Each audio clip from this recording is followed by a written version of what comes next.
There's a particular kind of anger that never announces itself. It doesn't scream or shatter things. It doesn't explode in moments of visible fury.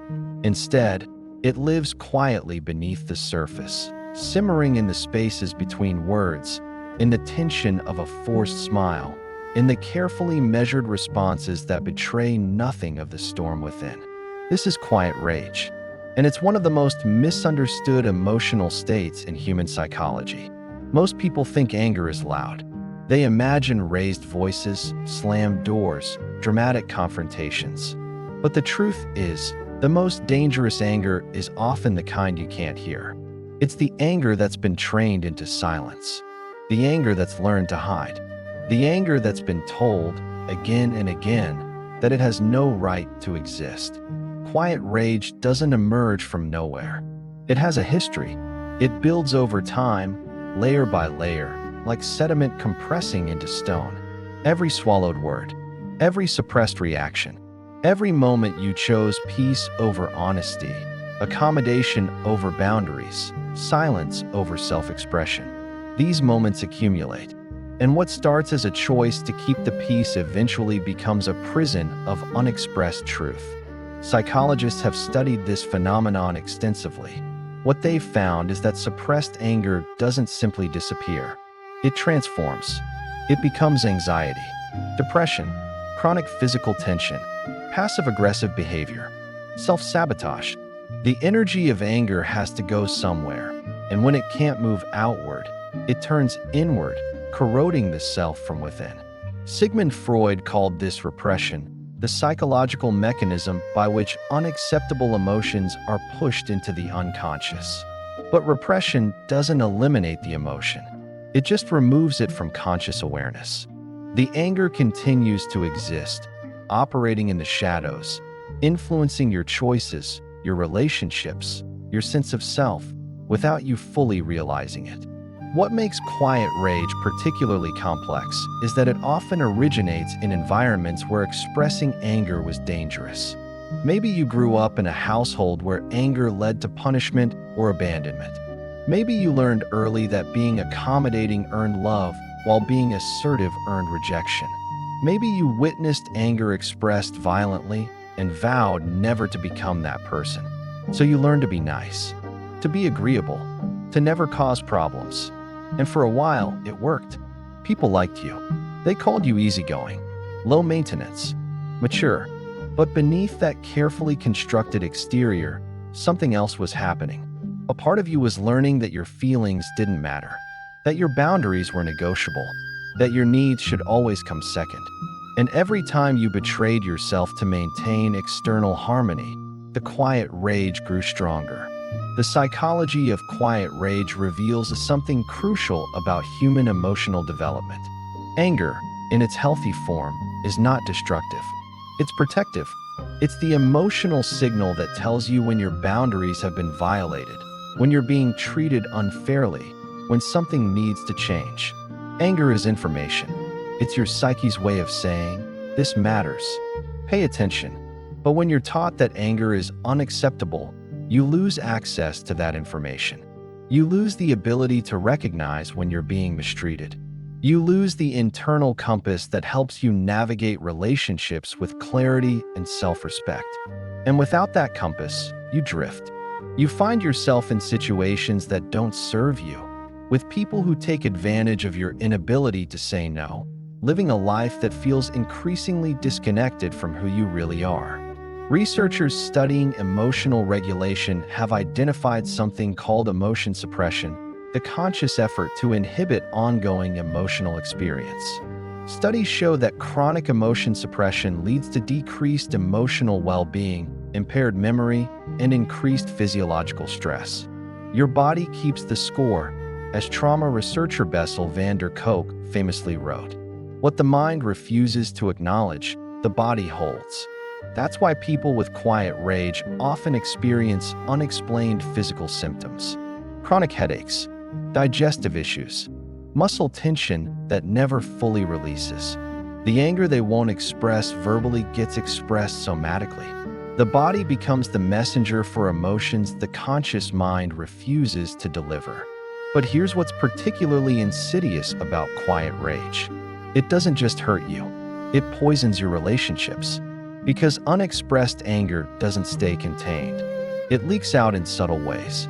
In tone, in withdrawal, in the things you don't say that speak louder than words. People around you sense something's wrong, but they can't name it. There's a coldness, a distance, a feeling that you're not fully present. And when they ask what's wrong, you say nothing. Because you've trained yourself so well to deny your own anger that you genuinely believe nothing is wrong. This creates a particular kind of relational dynamic that psychologists call the pursuer-distancer pattern. The person with quiet rage distances emotionally, withdrawing into themselves. Others, sensing the disconnection, pursue, asking questions, trying to reconnect.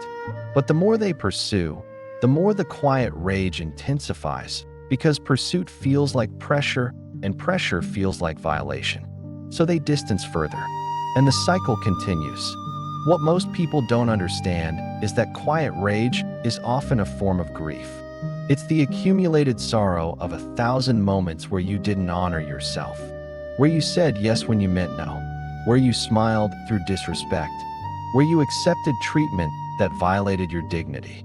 Each of those moments is a small betrayal of the self. And grief, when it has nowhere to go, often transforms into anger. Carl Jung understood this deeply. He spoke of the shadow, the parts of ourselves we've disowned and rejected. For many people, anger lives in the shadow.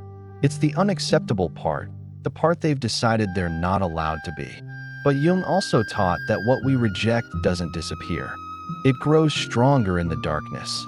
And eventually, it demands to be seen. The path out of quiet rage begins with acknowledgement, not justification, not blame, just simple, honest acknowledgement. I am angry. I have been angry for a long time, and I've been pretending I'm not. That acknowledgement alone can feel revolutionary. Because for someone who's spent years suppressing their anger, simply admitting it exists is a form of rebellion against their own conditioning. It's the first step toward reclaiming a disowned part of themselves. But acknowledgement is just the beginning. The deeper work involves understanding what the anger is protecting. Because beneath quiet rage, there's usually something more vulnerable. Fear, hurt, a deep sense of unworthiness. The anger is the guard standing at the door of that vulnerability, making sure no one gets close enough to touch the wound. Psychotherapists working with clients who struggle with quiet rage often use a technique called emotional unpacking. They help the person trace the anger backward, asking, "What's beneath this anger? What does this anger protect you from feeling?" And often, what emerges is a childhood wound, a core belief formed early in life. I'm not important. My needs don't matter. Love is conditional on my compliance. Those beliefs, when examined in the light of adult consciousness, often reveal themselves as outdated survival strategies. They made sense in the context they were formed, but they no longer serve. In fact, they actively harm. Because the anger you're suppressing isn't actually about the present moment. It's about all the past moments you never got to defend yourself. It's about the child within you who learned that anger was unsafe and who's still trying to stay safe by staying silent. There's a concept in psychology called healthy anger. It's anger that's expressed appropriately, proportionally, and constructively. It doesn't seek to destroy. It seeks to create change. It says, "This isn't acceptable, and it needs to be different." Healthy anger has boundaries. It knows the difference between assertiveness and aggression. It can express displeasure without becoming abusive. But people with quiet rage often don't know how to access healthy anger because they've never learned the middle ground between suppression and explosion. They've only experienced two extremes, silence or violence. So they stay silent, terrified that if they ever let the anger out, it will consume everything. They imagine they'll become the very thing they fear. Cruel, destructive, out of control. But that fear itself is a sign of the suppression. Because anger, when it flows naturally and is expressed regularly in small, appropriate doses, doesn't build into rage. It's only the anger that's been dammed up for years that threatens to flood everything when the dam finally breaks. Learning to express anger healthily requires practice. It requires unlearning years of conditioning that taught you anger is dangerous. It requires building new neural pathways, new patterns of emotional expression. And it requires patience with yourself as you learn, because you will make mistakes. You will overcorrect. You might swing from suppression to overexpression before finding balance. But that's part of the process. Transformation isn't linear. It's messy. It's trial and error. It's learning to feel your anger without being consumed by it. Learning to speak your truth without apologizing for it. Learning to set boundaries without feeling guilty for having needs. One of the most powerful shifts in healing quiet rage is moving from passive to active. Passive means letting things happen to you and absorbing the impact. Active means choosing how you respond. It means recognizing that you have agency, that you're not a victim of your emotions. You're the one who decides how they're expressed. This doesn't mean anger should be unleashed recklessly. It means anger should be channeled consciously. Sometimes that looks like a direct conversation. Sometimes it's writing a letter you never send. Sometimes it's physical movement, exercise, or creative expression. The method matters less than the permission. Giving yourself permission to feel what you feel without judgment.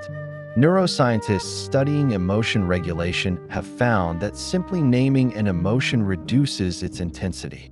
They call this effect labeling. When you say, "I'm feeling angry right now," the prefrontal cortex, the rational part of your brain, becomes more active. And as it does, the amygdala, the brain's fear and emotion center, calms down. Language creates distance. It helps you observe the emotion rather than become it. But naming alone isn't enough. Because quiet rage isn't just about suppressed anger.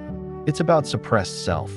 It's about all the ways you've made yourself smaller to fit into spaces that were too small for you. All the times you've dimmed your light so others wouldn't feel threatened. All the versions of yourself you've hidden to maintain relationships that required your self-abandonment. Healing quiet rage means reclaiming those parts. It means deciding that your authentic expression matters more than other people's comfort, that your boundaries are not negotiable, that your needs deserve to be met, not apologized for, and that the people who can't handle your wholeness don't deserve access to your life. This is where the transformation becomes spiritual, not just psychological, because learning to honor your anger is learning to honor yourself.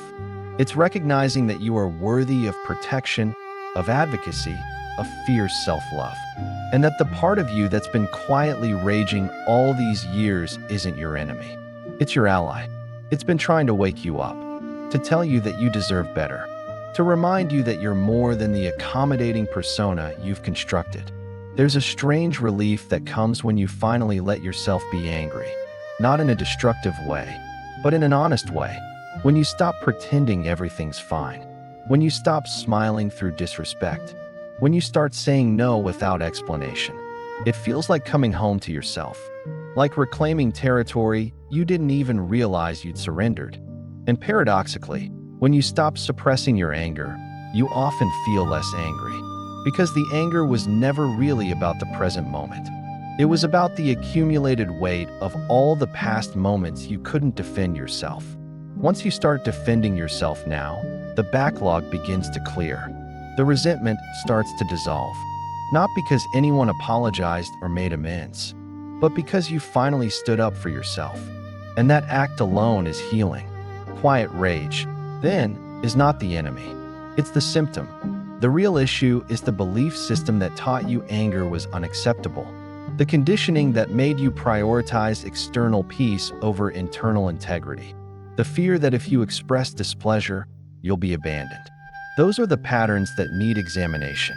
Those are the beliefs that need updating. Because the truth is, people who truly love you can handle your anger. They can handle your boundaries. They can handle your truth. And the people who can't, they were never really seeing you anyway. They were seeing the version of you that served their needs. The version that never challenged them. The version that stayed small so they could feel big. Letting go of those relationships or transforming them by showing up more authentically is part of the healing. It's scary. It feels like loss. But what you're actually losing is the illusion of connection. You're making room for real intimacy, the kind that's built on truth, not performance. And as you do this work, as you learn to honor your anger and express it constructively, something shifts in your entire being. You walk differently. You speak differently. You take up space without apologizing for it. The tension you've carried for years begins to release. The chronic fatigue lifts. The fog clears. Because you're no longer spending enormous amounts of energy suppressing a fundamental part of your emotional experience. You become integrated, whole, not perfectly calm, not without anger, but without the quiet rage that comes from self-betrayal. Because now when you feel anger, you feel it fully, express it appropriately, and let it move through you. It's no longer a dangerous force to be contained. It's information. It's energy. It's a signal that something matters. The psychology of quiet rage, ultimately, is the psychology of reclaiming yourself. It's about understanding that the anger you've been afraid of isn't the problem. The suppression is, and that the path to peace doesn't run through silence. It runs through truth, through the courage to feel what you feel, say what you need to say, and become who you actually are beneath the layers of conditioning and fear. So if you find yourself carrying quiet rage, know that it's not a flaw. It's a message.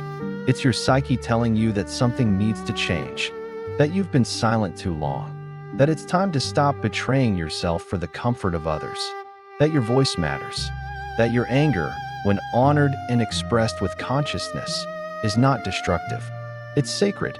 It's the part of you that knows your worth and refuses to settle for less. And when you finally give yourself permission to feel it, to speak it, to embody it, you don't become more aggressive. You become more alive, more present, more real, because you're no longer performing a version of yourself designed to please. You're simply being, honestly, completely, without apology. That's not rage. That's freedom.